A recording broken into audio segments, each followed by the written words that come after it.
Pa, Oh, may tanong ako. ano yun?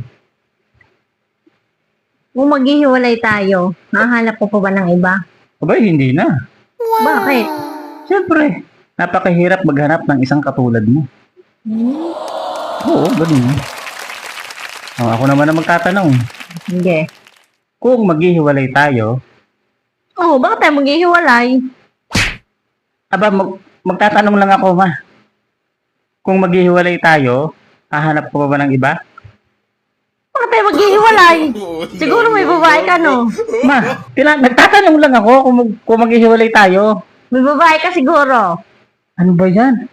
Ang hirap talaga intindihin ng mga babae. Sana, hindi na lang ako nagtanong. Malis na nga. Yela. Ha?